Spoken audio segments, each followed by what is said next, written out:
So there are four um, important steps to any psychedelic therapy model or treatment model. One is consent in clinical trials and in hospital settings. It's called informed consent, that the patient knows in advance how the trial will work, what the inclusion criteria are, what we're looking for as to why we're recruiting this person, and also what are the exclusion criteria. And I can talk about that in a moment.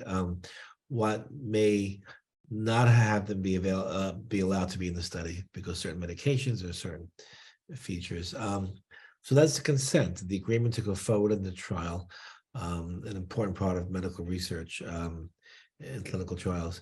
And the next big important step, of course, is the preparation phase, which could go on for days and even weeks. Preparing the person for the actual medication session. The third step, of course, is that medication session day, an all-day event. The psilocybin is typically a 6-hour altered state of experience. So they're with us all day. And then the fourth step we'll get into next is the integration phase following the medication session, a period of time to address, explore, support, help find insight, connectivity, and apply those insights to their life. So, but we'll start with the first two steps now, in consent and preparation. So the consent is crucial. So we're recruiting in our trials people for the palliative care trials who, of course, have an illness that is life-threatening. We have a new trial about to begin where it's actually geared towards participants who have a very severe advanced illness with likely less than 2 years to live. Our new trial will include people with all diagnoses, not just cancer. So any illness that is causing them to be at the end of their life. And the consent does require a fair amount of exclusion and exclusion criteria. I know a different faculty person will be speaking to you about some of those contraindications. There are certain medications that are contraindicated with psilocybin. And there's also lifestyle features. We want to look at their, caffeine levels and if they're drinking alcohol and certain other drugs. So their emotional status. So we're doing a fair amount of psychiatric and medical screening. And we're also looking for people who fit the intention of the trial. So intention is really important in all psychedelic sessions. And the intention is that they are struggling with an end-of-life illness. It's causing a significant degree of emotional distress. In our new trial, the primary variable is demoralization, a profound sense of existential angst, a loss of meaning. And there are scales. That's a demoralization scale that we use to measure that. Also, depressed feelings, anxiety are often the features that we're looking for in these related trials. And the patient will cultivate an intention. Intention really matters. And often, of course, in this kind of trial, the intention will be about things you've heard. I'd like to be able to live more peacefully with my diagnosis. Or I'd like to, my intention is to accept more that this is the end of my life and then I'm approaching dying and death, and be more accepting of it. Or I would like to be able to find peace and resolve some conflicts or relationships that have, still caused me stress or distress in my life. So we may see a lot of things, but with the obvious theme around an intention to be, as they move into the final chapter, to be okay with it, to accept it, to live with it, to have gratitude for the time they're still alive. And following that step, and they sign this informed consent to proceed with the trial, and they can always, of course, stop whenever they like, is the preparation phase, which is really crucial for psychedelic work. There's two words many of you may be familiar with: set and setting. These are concepts first developed way back in the early 1960s as part of the early psychedelic model. Set refers to the person themselves, their mindset, who they are, their psychosocial history, their psychological development, their attachment model, um, uh, all about their personhood, their spiritual beliefs or expectations. And setting, of course, is the where it's done, how it's done. In these cases, of course, what we know is that a very stable, interpersonally supported environment to support the unfolding changes, dramatic as they are, with the person's consciousness, is what's best for this research. So set and setting or paramount, and we spend it can vary in terms of the trials, how many hours or days, but in the palliative care, to review their life, do a life review. No life goes perfect, so we're reviewing where things fell short, things they regret about their life, about things that were done to them, they've done to others,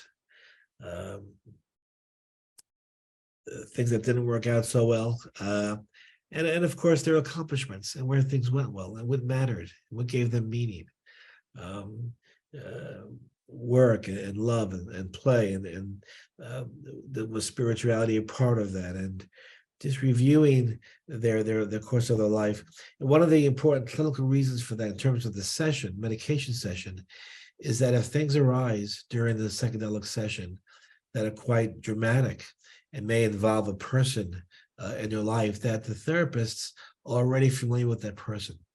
So if in the preparation we heard about a person who may have done maybe harmed them in the past, or a person who was profoundly important to them and an influence and a mentor or a loving relative or parent or grandparent, we'd like to know about that in advance. So when it comes up during the session, we have a working knowledge or a familiar feeling for who that is. So we could, at best, if we had to, support or help them with that content. And while we can't predict what will happen under the influence of a high dose of psilocybin, we can recommend a posture, a way to approach it.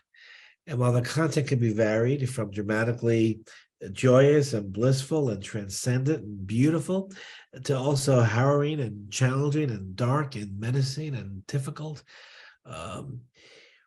what we can recommend, that we do recommend, is that no matter what is arising, to move into those experiences, good, bad, or indifferent.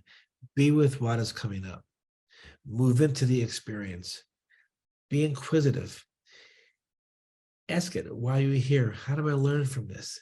Whatever comes up, if people come up, past images, trauma experiences, even death itself, move into it. Be with it. Accept it. How can I learn from this? Why is this coming up in my mind right now? We're there watching your body, we tell them. You're safe biologically. We're taking your blood pressure. We're taking your heart rate. We're with you the entire time. So be free to go into the experiences. And by going through them, there's often insight and teachable lessons. We also, in the preparation phase, let them know that we're always there. And if they wanted to at any point in time, they could take their high shades off, sit up, talk to us if they had to. But generally, we're recommending they stay in that position of lying on the couch with eye shades, headphones, hearing music. And the point of all of that is to direct their attention inward into the unfolding changes in consciousness. And we're there the entire time to offer support verbally or even a hand holding.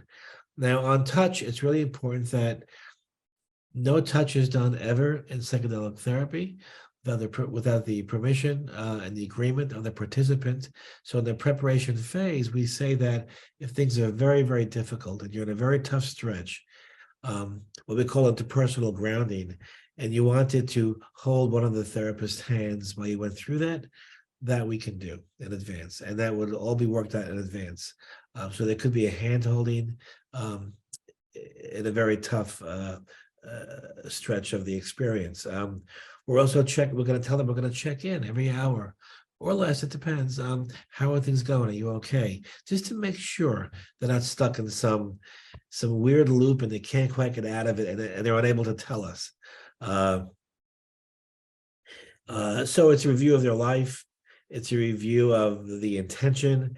It's a review of how to best approach these experiences. And through all of that, the important part of all this preparation is that we want to develop a sense of trust and rapport with the therapists or facilitators.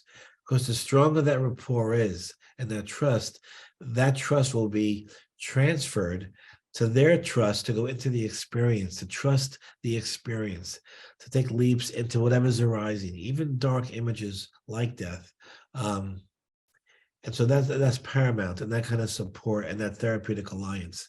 And that leads it right up to the day of the session. I like to do before this, at the end of the final preparation session, to have what I call a mock session. Well, they'll lie on the couch with no medicine, but wear the earphones, the eye shades, and for 20 minutes or so, play the music with two therapists sitting there, as it were the psychedelic session, to have them comfortable with how it feels to lay there, hear the music, have the eye shades on, and have two people sitting right next to them.